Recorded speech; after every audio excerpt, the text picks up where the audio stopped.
Hello भाई लोग, चलिए आज हम लोग पढ़ने वाले हैं।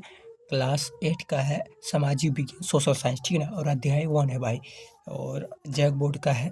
और हर एग्जाम में पूछे जाते हैं। आप कंपटीशन का भी तैयारी कर रहे होंगे तो ये वीडियो बहुत इंपॉर्टेंट है।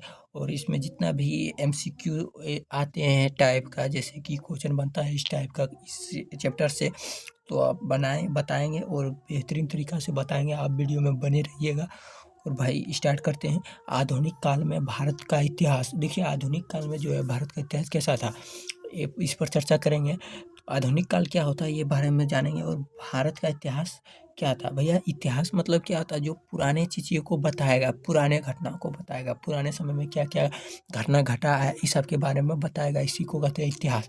तो हम इंट्रोडक्शन लिख दिए हैं कि भैया इतिहास क्या है और इतिहास को क्या क्या देखने को मिलेगा इतिहास में।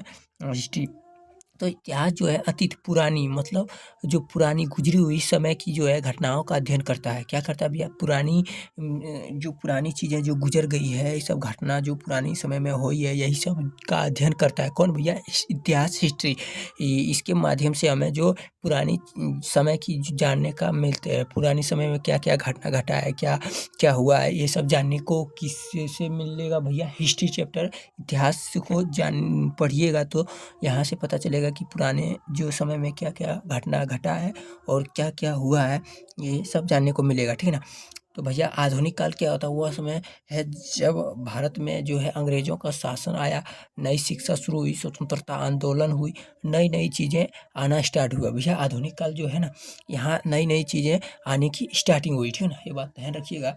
और भैया, ये जो है आमतौर पर 18वीं से 20वीं सदी तक जो है ना का समय जो है आधुनिक काल माना जाता है। पूछेगा भैया आधुनिक काल का समय कितना से कितना में? 18वीं ईस्वी से 20वीं ईस्वी तक जो है सदी जो है आमतौर पर जो है आधुनिक काल माना जाता है, ठीक है ना। इसके बाद हम लोग आते हैं यहाँ तक। ये जो आप फिगर देख रहे हैं, हिंदुस्तान लिखा है, ये जेम्स एरन ने बनाया था। जेम्स एरन द्वारा तैयार किए गए भारत के पहले नक्शे का आवरण चित्र ने बनाया था। और ये किसके द्वारा बनाया गया था भैया? रॉबर्ट क्लाइव द्वारा। रॉबर्ट क्लाइव द्वारा ये जो है हिंदुस्तान जो है भारत का जो है पहला जो है आवरण चित्र जो बनाया गया था भैया, जेम्स एरन के द्वारा। किसके भैया? जेम्स एरन के द्वारा तैयार किए गए भारत के पहले नक्शे का आवरण चित्र बनाए गए थे। और ये काम जो है रॉबर्ट क्लाइव द्वारा सौंपा गया था। किसके द्वारा सौंपा गया था ये काम भैया? रॉबर्ट क्लाइव द्वारा सौंपा गया था। ये इंग्लैंड के थे, अंग्रेज थे, ठीक है। और ये काम किसको सौंपा गया था? जेम्स एरन को। किसको भैया? जेम्स एरन को सौंपा गया था। जेम्स एरन को सौंपा गया था। और ये भारत के पहले नक्शे का आवरण चित्र था, ठीक है ना। ये वाला याद रखिएगा, ठीक है ना। ये चित्र बनाया था और हिंदुस्तान लिखा था, ठीक है ना। और इसमें एक रानी थी वहाँ की, और ब्राह्मण को एक पत्र कुछ पुस्तक दे रहे थे। आप किताब में देखे होंगे तो आपको पता होगा। इसके बाद आते हैं भारत का पहला गवर्नर जनरल। हाँ, पूछेगा, ये बहुत इंपॉर्टेंट है भैया, बहुत इंपॉर्टेंट। भारत का पहला गवर्नर जनरल वॉरेन हेस्टिंग 1773 में बंगाल का पहला गवर्नर जनरल था। देखिए, पहले बंगाल का पहला गवर्नर जनरल था, ठीक है ना भैया। तो इससे क्या किया? पूरे भारत का गवर्नर जनरल बना दिया। किसको? वॉरेन हेस्टिंग को। वॉरेन हेस्टिंग को भारत का पहला गवर्नर जनरल बना दिया, ठीक है। पूछेगा कि भैया भारत का जो है पहला गवर्नर जनरल कौन था? तो वॉरेन हेस्टिंग, ठीक है भैया।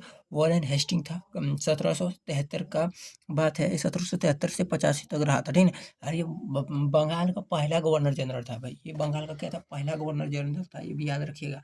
पहले ये स्पेशल बंगाल का था, पहला गवर्नर जनरल था। पूरे इसको भारत का गवर्नर जनरल बना दिया था, ठीक है। पहले देखिए गवर्नर जनरल का ही शासन चल रहा था।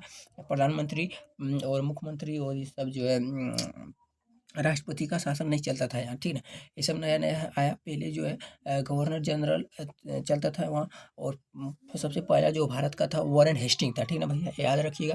अब आगे जाके पढ़ेंगे कि भैया गवर्नर जनरल को बदल कर वायसराय रख दिया था, ठीक है ना। आगे चैप्टर में देखेंगे।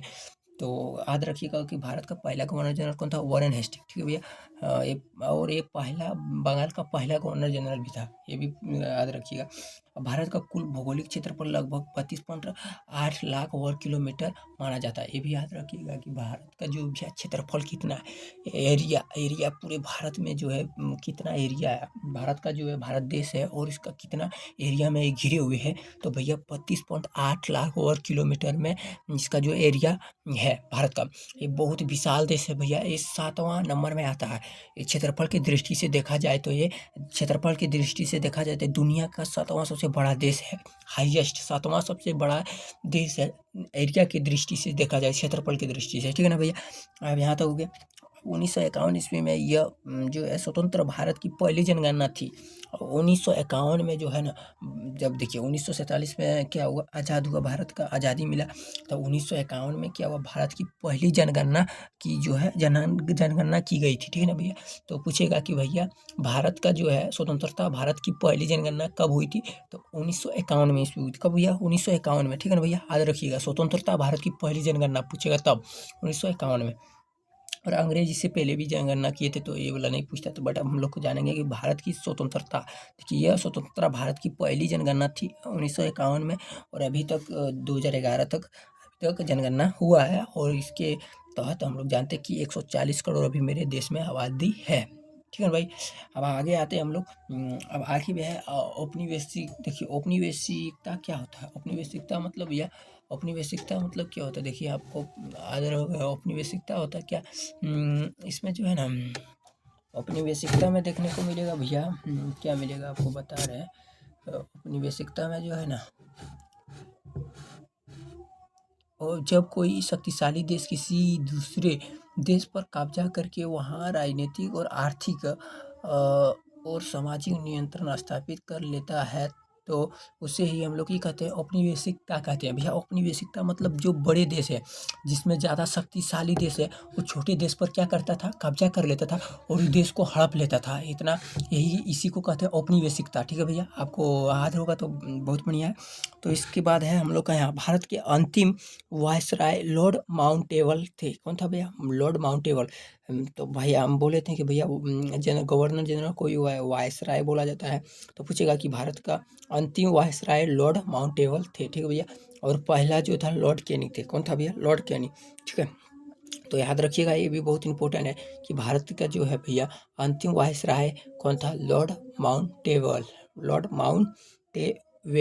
माउंटेबेल्टन थे, और पहले लॉर्ड कैनिंग थे, ठीक है। जेम्स मिल ने भारत इतिहास को 3 कलाखंडों में बांटा था। ये बहुत इंपॉर्टेंट है भैया, पूछता है कि भैया जेम्स जो है ना, जो है जेम्स मिल ने भारत इतिहास को 3 कलाखंडों में बांटा था। पूछता है कितने कलाखंडों में बांटा था, कालखंडों में बांटा था, तो कितना भैया, 3 पूछा था, ठीक है ना। कौन, हिंदू काल, मुस्लिम काल और ब्रिटिश काल। पहले हिंदू काल का समय था, जब भारत में हिंदू राजाओं का शासन था, उसको कहते हैं हिंदू काल। फिर आया मुस्लिम काल, जब दिल्ली में जो है सुल्तान और मुगल बादशाह सब जो पढ़े जाते हैं, ये मुस्लिम काल था। तब आया ब्रिटिश काल, जो हम लोग अंग्रेज बोलते हैं इसी को।